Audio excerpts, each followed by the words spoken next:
Hi everybody, welcome to Fender Gender. I'm Eyma, a trans man filmmaker and motorcycle lover, just out here figuring shit out like the rest of us. And I'm Maxine, your friendly neighborhood trans girl, lover of motorcycles, and part-time agent of chaos. We're two trans folks with big feelings and bigger opinions, fighting through life and talking about the shit nobody else wants to say out loud. Every week we unpack something real. Gender, grief, passing, panics, friendships, families, all of it. This is not your clean-cut corporate podcast. It's just us, no filters, no rules, no binaries. Let's get into it. Yeah, this is not like a new concept. Like, I definitely have seen people discussing this online too. So performative maleness, it's been mentioned that it's essentially like copying trans masculinity. So it's like a type of mating. Oh, I've seen videos like, on Instagram about this. Like they're drinking matcha. Yeah. They have like those collectible dolls, and it's like an internet collectible meme. dolls, yeah. Yeah. Like, do you mean like cis men? Cis men. Okay. Yeah. So like it's like a type of guy who's performing to get women to view him as like sensitive, like a pick-me male. You know what I mean? A pick-me male. I've yet met one. I've met a lot of them actually, to be honest. I used to be in like some activist groups when I was in university, and that's like probably like half of the members. Oh yeah. Yeah. Yeah. Definitely in leftist spaces. I was sort of going back to 2020 here. Would that also apply to the people who posted the black screen after George Floyd? Yeah.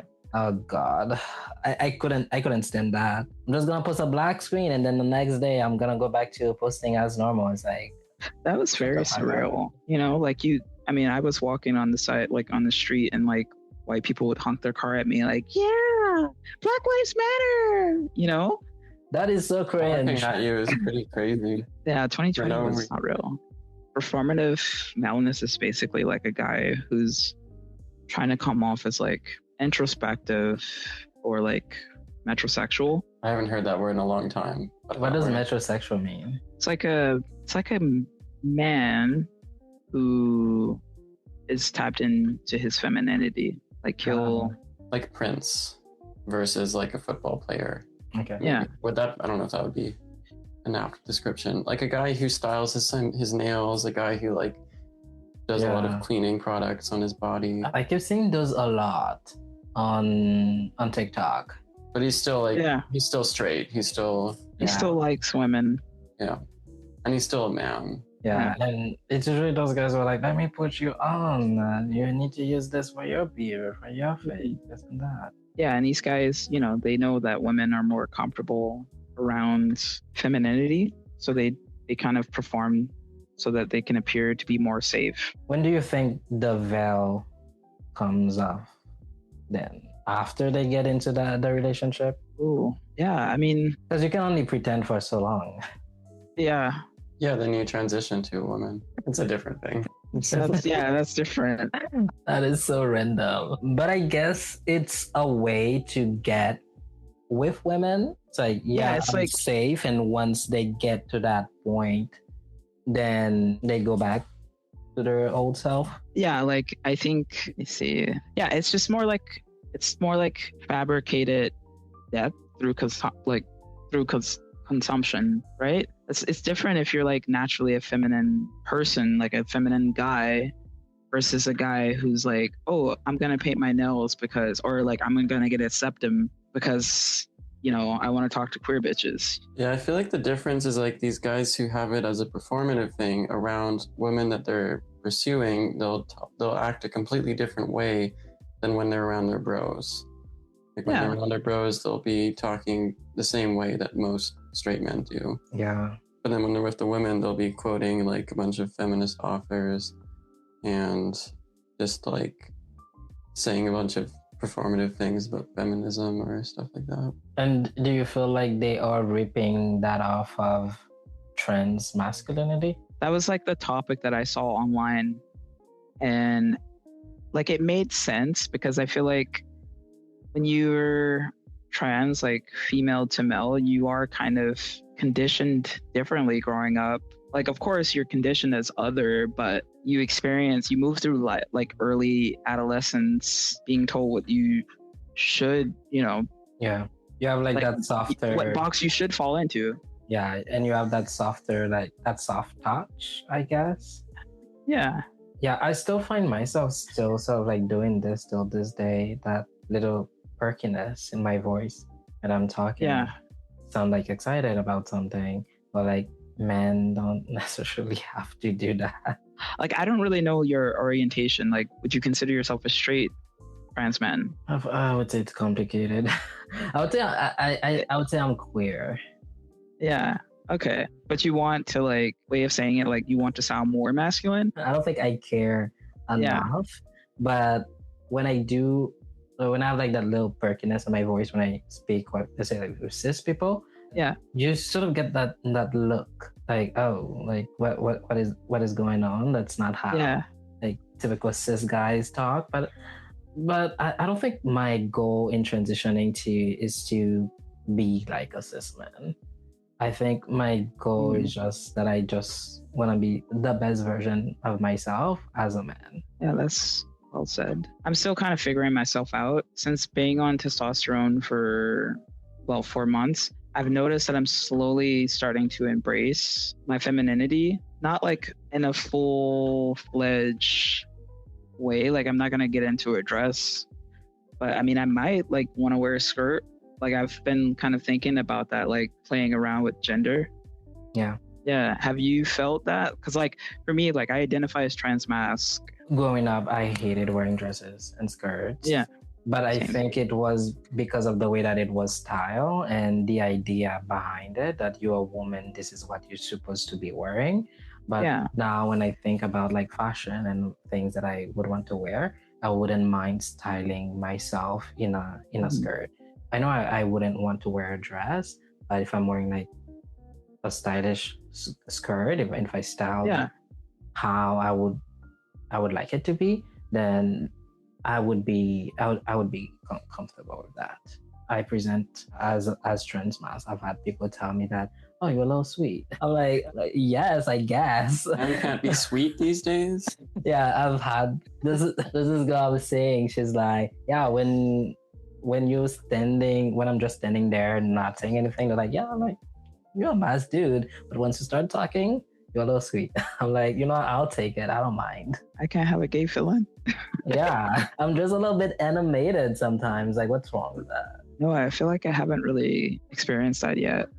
Maybe eventually, like once I get further into my transition. Yeah, I even like right now, I think I've been transitioning for like 2.5 years now, and I'm still discovering things about myself that I didn't know. If you asked me 3 years ago what my sexual orientation was, I would probably say I'm straight.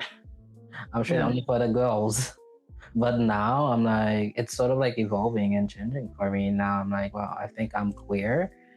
I'm not necessarily interested in dating a cis man, because I know personally I cannot have a romantic relationship with a cis man. I just don't have that ability to feel that.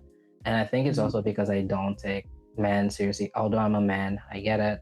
A man, I don't take men seriously enough to even like entertain them to have like a full-on relationship. Like me saying I love you to a man, absolutely not. I don't see myself doing that, but I could see myself dating someone who's like non-binary, or I would go T14 as well. Yes, and that's why I'm like, well, I think I'm just queer. Yeah, I do feel like my attraction has been changing slowly since I've started. Like, I definitely feel like before like pre-T, I think I've leaned more towards like femmes. My current partner, like we've been together for 4 years. At one point, she identified as, he, they, like she was trans masc, and we kind of had that discussion like, okay, what if I decide to cut my hair again, or what if I decide to be masc again? And like, I'd say like, yeah, I'd make that exception for you, of course. Like, I love her. Yeah, I don't know. It's interesting because like at first I wasn't really open to the idea, but like I'm also like more now that I'm, I guess, well into my journey, I do feel myself being open to her also exploring her gender expression. And it could be like for the smallest things, like, oh, you're sagging your pants. This is really attractive to me. And I didn't really feel that before. So it's like, it's interesting. I don't know. Yeah. I find that being on testosterone is like a treasure trove. Yeah. Like you're going down the rabbit hole. Things that I would have said I'm not attracted to at all 5 years ago, I'm like, I find that fucking hot. So it's like changing for me a lot, like attraction, even like feelings, like emotionally. I have like, I don't know if that has happened to you yet, but I haven't cried since I started testosterone. It's not. You haven't cried? I haven't cried. That's why I said you were lying when you were sobbing about the camera. I was not sobbing. I mean, I was upset. No, I know. You're just being metaphorical. I have the feeling, like I can feel that I want to cry. Just like the tears are not coming out. They're just not there. I feel sadness. I feel despair. But I cannot cry for the life of me. I don't know what's wrong with me. I've experienced something similar to that, like starting out like very early into the, taking the shots. But yeah, I think I have cried recently. But it has to be like something very excruciating, like, we're witnessing a live stream genocide. Like there has been moments for me where, yeah, I was able to shed a few tears. But I agree with you. Like, I think being on testosterone, my emotions feel more subdued. I think that's what you're saying. Like, it's more controlled for me. It's not that I can't feel. It's not that you can't feel. It's just more subdued. Exactly. Yeah. I don't know how to fix that. And some people get off tea for that, but I'm like, I don't want to cry that bad. It's okay if I don't cry. At least I'm self-aware. You gotta listen to sad music. And watch a sad movie. Even when I listen to sad music, though, like I can feel it in my soul, but just not coming out. You just gotta find better sad music, something that will really pull on the strings. I actually have a playlist. I'll send it to you. Yeah, I'll let you know if I can. Now I'm gonna start sending you sad songs. You just need to break up with me, Maxine. Like break up this bromance. So we call this a bromance. It's like a boy-girl. Yeah. Break it up and then maybe I'll cry. Yeah, sure. I'll just text you one day. Don't talk to me. Block me. And then I'll just show up at your house. You live what, like 5 minutes away? I'll have moved that day. I'll find out where you moved. Yeah. Oh, I have a question that I thought for you guys. What do you think? What is the relation between your transness and nostalgia? Like, do you feel that being trans makes you less nostalgic, or you feel like you don't really feel that emotion as much about the past because you're more invested in becoming after you're transitioning? That's a good question. I feel that way, but I'm curious what you guys think about it. I feel that every day. Yeah. I think a lot of people have like this weird misconception when someone transitioned that like they didn't like their gender, the sign gender ever. I enjoyed being a girl. I just knew that I wasn't a girl. Yeah. There are some parts of my upbringing that I didn't like, but generally I really enjoyed like being a daddy's girl, and my parents were like very loving in a lot of ways. I'm very happy with the changes that I've had so far, but sometimes I miss being a woman. I think what I miss so much is the lesbian relationship. That feeling of being in a lesbian relationship. It's like going to the washroom together. Yeah, it's that forbidden love feeling. Like I really, really miss that. And that's why I feel like it's very important for me to identify as queer, because I find solace in that. I generally date queer women, and to the world, they see us as a straight couple. But in my heart, I feel like this is a queer relationship, and it is important to me that it is a queer relationship because I miss that part a lot, and that's why a lot of times I overthink. I'm like, should I go back? Should I detransition? Should I go back to being a girl? But when I really think about it deeply, I don't want. I'm not a girl. I want to be a woman. It's really not who I am. So I'm learning to grieve that. in a lot of Okay. ways. I still have that feeling, that nostalgic feeling, missing the good old days being a lesbian, but I'm learning to grieve that. Is there a way of knowing the difference between feeling like a trans masculine person versus being a trans man? Because I feel like I'm currently experiencing that thought. Like, of course, my pronoun is he, they, but I'm still kind of on the fence on whether to identify as a trans man. So how did you figure that out for yourself? I feel like the term trans man is very binary, as like trans masculine is not exactly binary. You can still be trans masculine and identify as a non-binary person, or even someone who's trans masculine and decided to just socially transition, or someone who's still trans masculine but decided to not transition at all. I think in my head it was either a woman or I'm not. So if I'm not a woman, I want to be the other thing. So I always felt like I was a man. I never thought I'm non-binary. It was like it's this or that for me. Yeah, I don't even remember thinking, oh, maybe I'm non-binary or this. It was, yeah, I'm a trans man. This is it. Yeah. And I think it's also because of that vision that I have for myself of the type of person that I would have liked to be born as, if I was born a man, what I would like my body to look like, or what type of person I would like to be. And I see that as a man. Thank you. Yeah. I don't know if that helps. No, that helps. I'll have to think about that more for myself. But I'm curious too, like for you, Maxine, do you identify as trans femme or as a trans woman?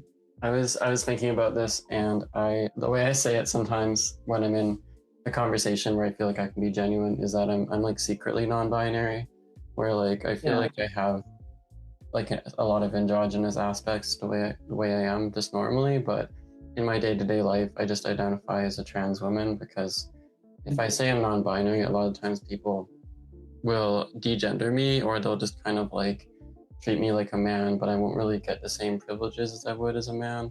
I'll just be this weird third zone where I'll feel like I'll get treated worse by most people. So I feel like most people have heard of the concept of a trans woman. So like if I tell them I'm that, either they'll be like very against that, in which case I'll avoid them, or it's easier for them to comprehend. They'll be like, okay, I'll just treat her as, I'll pretend she's like a cis woman. I'll treat her like that. And it's like, it's just like me telling people how to treat me. But then if you ask me my real feelings about gender, I'm like, I feel like I'm both and neither. So yeah, I guess you can be whatever you feel like being. Like, who cares about like all these labels and stuff?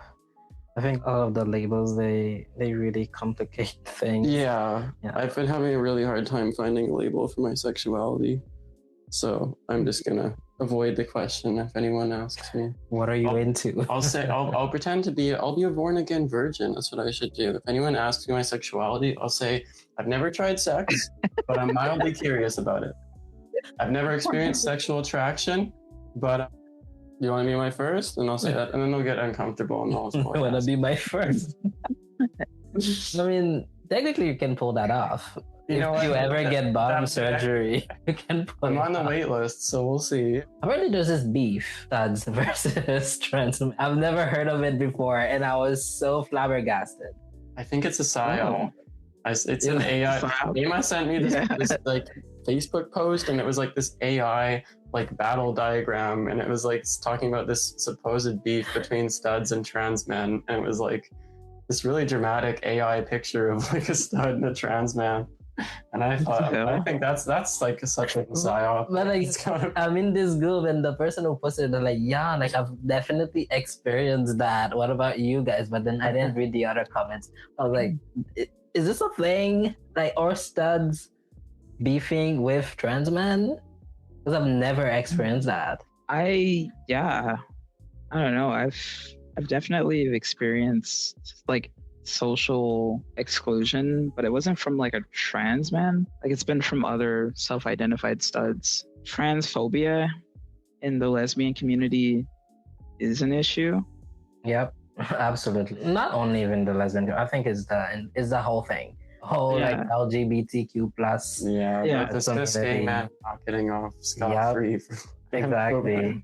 It's everybody. I just think it was a psyop because of the way the picture was set up. Like it was this AI picture and it was like extremely dramatic. And I don't know, like obviously there's always tension between different like categories in like the queer community, but like they were really, I don't know, it just seemed like they were actually about to fight in the pictures.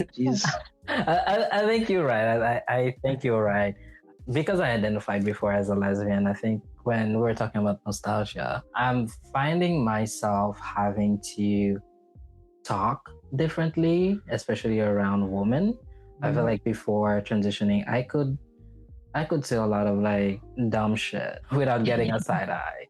Now, as a man, if I say the same dumb shit, it'll be like, "Are you crazy? Talking crazy like that as a man?"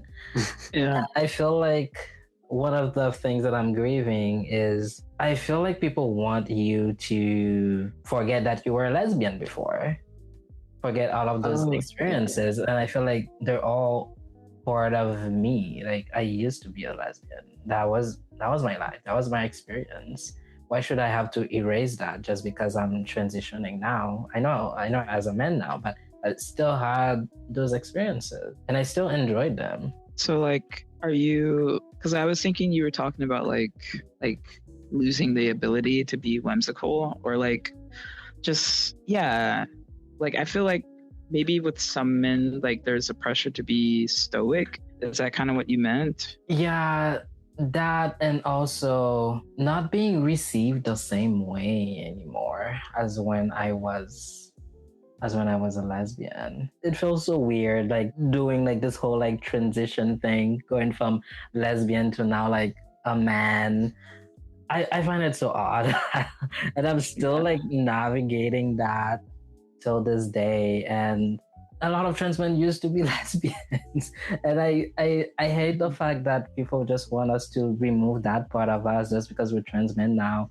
We're just supposed to delete and forget that we were a lesbian. Like those experiences still don't apply anymore. Yeah. Like, would you prefer to be, like, would you like to be included into sapphic spaces? I don't know. I say I don't know because I don't think I would be received in a positive way. Yeah. Because people will be like, well, why is a man here? Why is a man here? Yeah. No, I think like that's one of the reasons why I'm kind of dancing with that idea for myself, because I think a lot of trans people, like trans masculine people or trans men, a lot of trans men like yourself, like you're grieving, I guess, losing that community.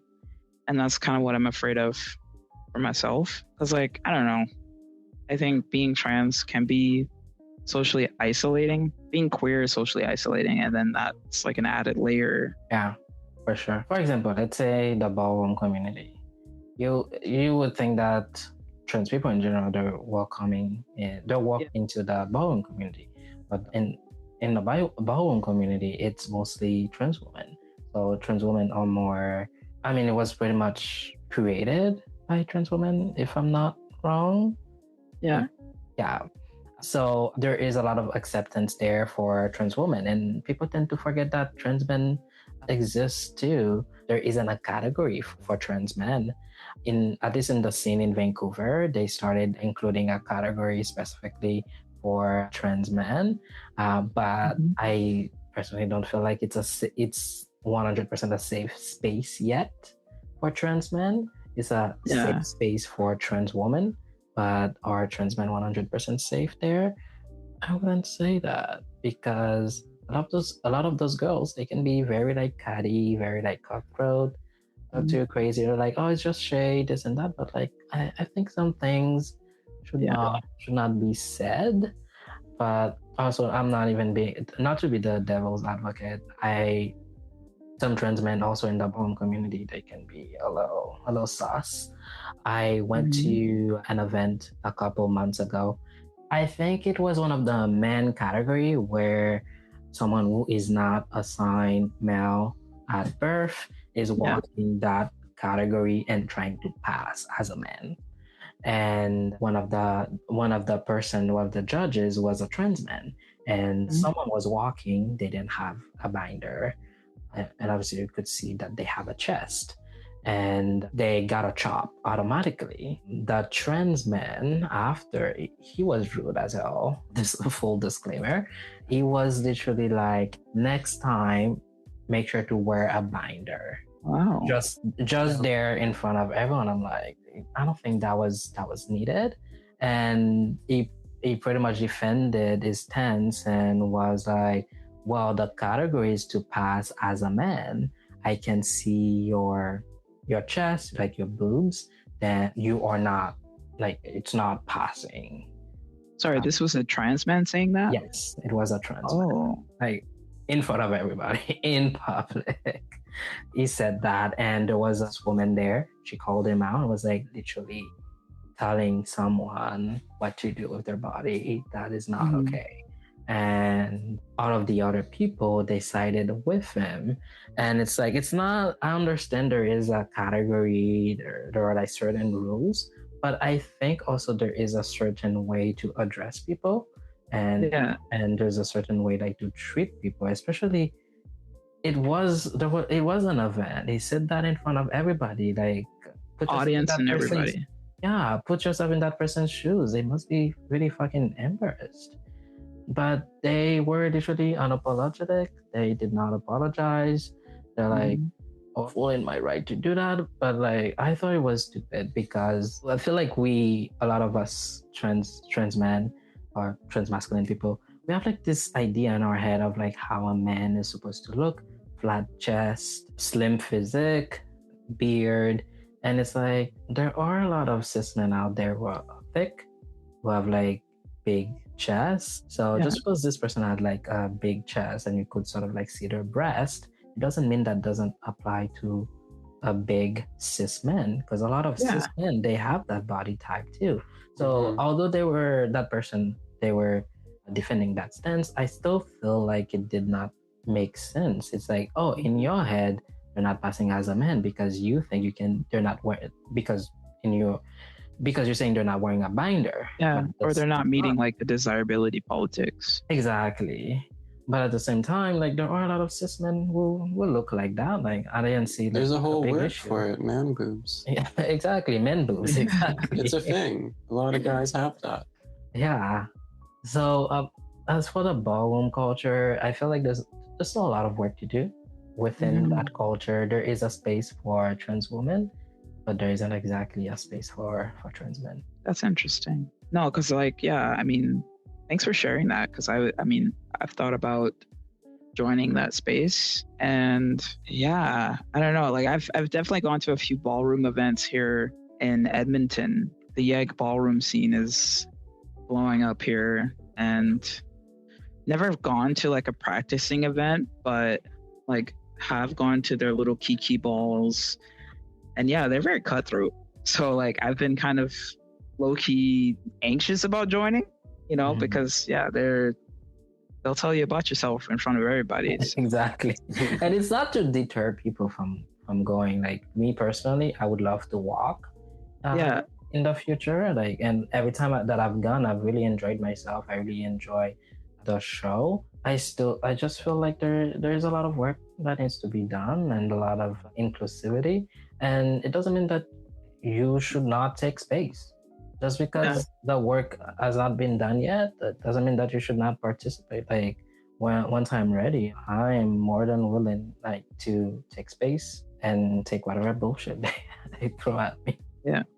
Is there a moment of trans joy you'd like to share recently in your life? Yeah, I think recently, when I was taking photos recently, I started to notice, like, I don't know, I can see like when I look back at old photos of myself when I was deeply closeted and very skinny, and versus how I look now, I do feel a lot more comfortable in my body. So just like recently I took photos and I was like, damn, like, I look more like myself. I feel like I look in my face, I look happier. You can just see it in your expressions versus how you looked in old photos. So Eyma showed me a picture of him and a group of other girls when he was younger. He was like, which one's me? And he was like frowning like this. He was like, he looked so fucking uncomfortable. Yeah. I he was think, like slouched like this. He was like, yeah. I remember that picture. Yeah, I think I can relate so much with what you said about that. Because a lot of times people that I meet now post transition, they're like, oh, like, you're so pretty, like, you're attractive, this and that. But I'm like, oh, thank you. But I never saw myself like that before, like pre-transitioning. I always thought I wasn't, I still feel like I look very weird as a girl. Like, I look awkward. I didn't think I looked good at all. And also, I grew up in Haiti. So in Haiti, although like the population is mostly Black, there is a lot of colorism. So I dealt with that a lot growing up, especially my mom is light skinned and my dad is dark skinned. I would get comments from like kids at school, oh, you'd be so much more prettier if you look like your mom. And sometimes I would go to parties and people would just like straight up say to my face that I'm ugly. And as a girl, like as a woman, these are like the things to hear about. And I always felt like I didn't look good. And it wasn't until like I transitioned, I'm like, oh, I think I look better as a guy. But then when I show people my pictures pre-T, they're like, oh, you were cute. I'm like, no, I was not. But now you can't tell me shit. Yeah. If someone don't want to date me, I'm like, I know damn sure it's not because I'm ugly. That's a good point. Like, growing up as a dark-skinned Black girl is going to be a different experience versus like growing up as a light-skinned Black girl. It's like, I definitely feel like I was othered, but it wasn't for that reason. So like colorism, my mom is a dark-skinned Black woman, so I've always witnessed her experiences, like witnessed colorism through her experiences. Yeah, I think desirability politics, like, it's interesting because when I identified as a woman, you do get treated differently by men, right? Absolutely. And for me, experiencing less and less of that gentleness, I guess, as I continue to transition, which is okay with me. Like, I came back from a trip. I went to Jamaica back in June. And yeah, like these guys, I still got hit on, but it was just like, it was interesting because my partner, she's a brown woman. So like how they approached her versus how they approached me, like, especially I'm more built than her. Like I work out. So yeah, I think that was a new experience for me because when I was like smaller and identified as a woman, like I think guys fall into that role of wanting to be like, that protector. Yeah. Yeah, I did experience that a lot. I'm kind of like dreading going back home. Especially living in Vancouver, I haven't really talked with a lot of Black men. It's really rare. I really don't know how I would be treated in cis Black male spaces. So I'm kind of like dreading it because I feel like I would be received as a man. But at the same time, I find that I have nothing in common with men. I can hold a jokey conversation with a guy, but I can't have a deep conversation with a man at all. Yeah, and I feel like a lot of their bonding is dependent on just, I don't know, like, I don't want to say oppressing women, but I think a lot of like cis men friend groups tend to have this sort of hierarchical dynamic where there's like the leader dude of the group, and then it's just this competition among all the other dudes to see who's like second in command, and they'll walk around just as like a little hierarchical unit. And like, anyway, if you ask a man his opinion when he's in a group of other men, and he'll like turn towards the more popular man on his right, and he'll say, "What do you think about this?" He won't have his own opinion. He'll just a lot of times. Obviously, this is a generalization. I could never thrive in something like that. Yeah, me too. I would just give up. Like, I would not. Like, I refuse to kiss anybody's ass. Absolutely not. Unless it's consensual. I think there will be some uncomfortableness because, like, yeah, you still have to interact with cis men, but like actually having close bonds no, I don't think that's in the books for me either. Yeah, I had like one cis man.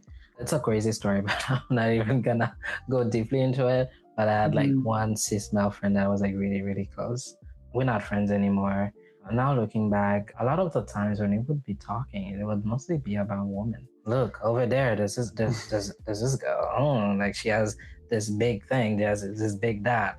Yeah, and I find that the people. So you either like you have two types of interactions. Like for me personally, the guys that I bonded with ended up being queer. Like they either became some type of queer or they ended up being trans femme or whatever. And then the second type of guy, like these are like the cis dudes who either are becoming friends with you because they're like in the back of their head, they think that they can like sleep with you. You know what I mean? Yeah. Usually the people that I've always felt comfortable with though, like were the folks who maybe they didn't know that they were trans. Because I feel like growing up, the people that I bonded with the most were either queer or they were trans themselves. Like we were just all in different stages of our journeys. Me, sadly, I went to an all-girls school. I didn't go to a mixed school,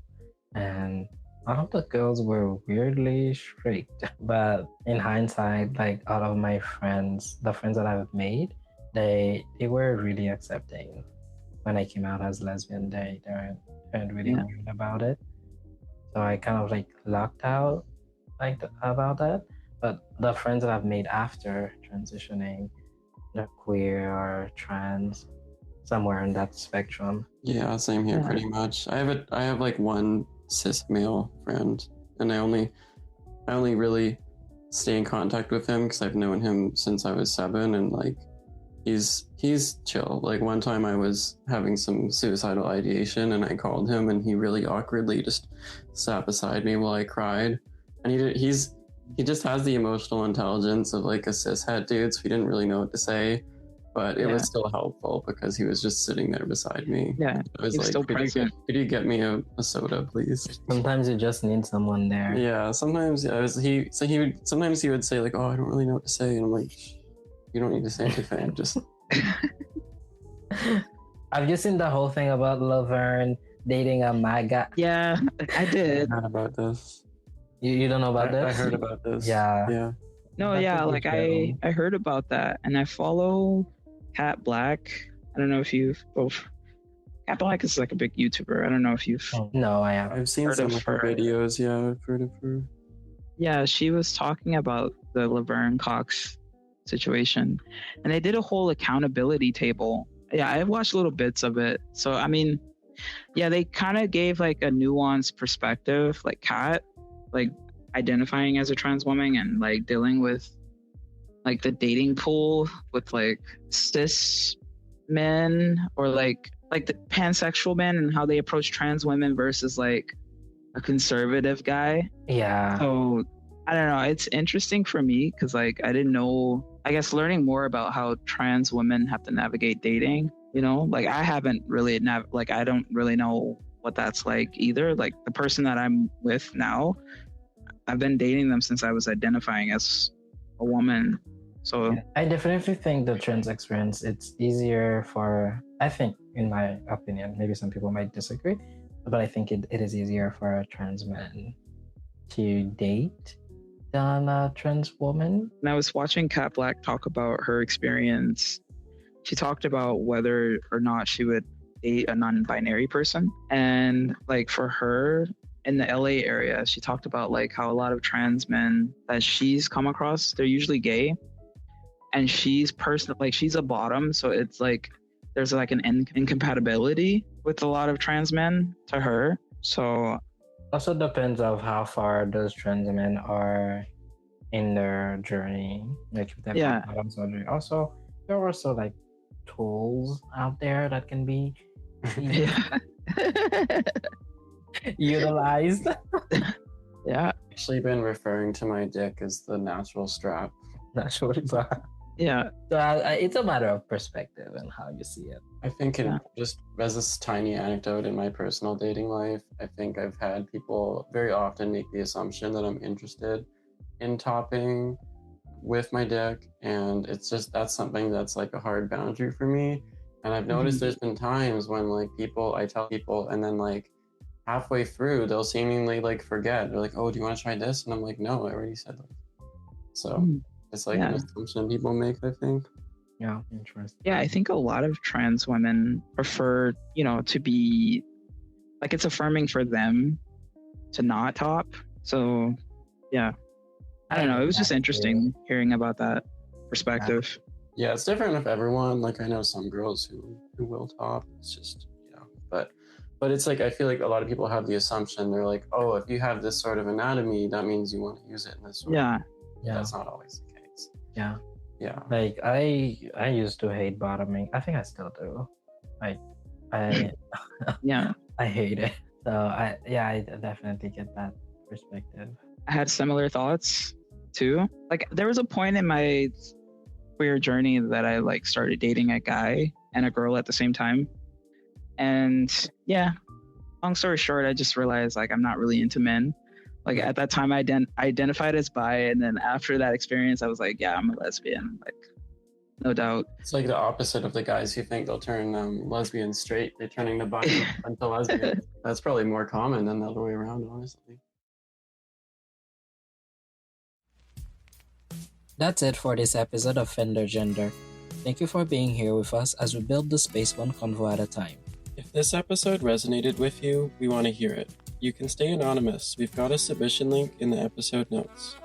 And if you want to support Fender Gender and help us keep the mics rolling, head over to our Patreon. Every bit helps. We'll eventually have some bonus content coming your way. Links in the description. On our next episode, we'll have another special guest, our dear friend LJ, sharing their transition story. Stay tuned in 2 weeks. Subscribe, rate us, and tell your messy queer cousin to listen. We'll see you next time.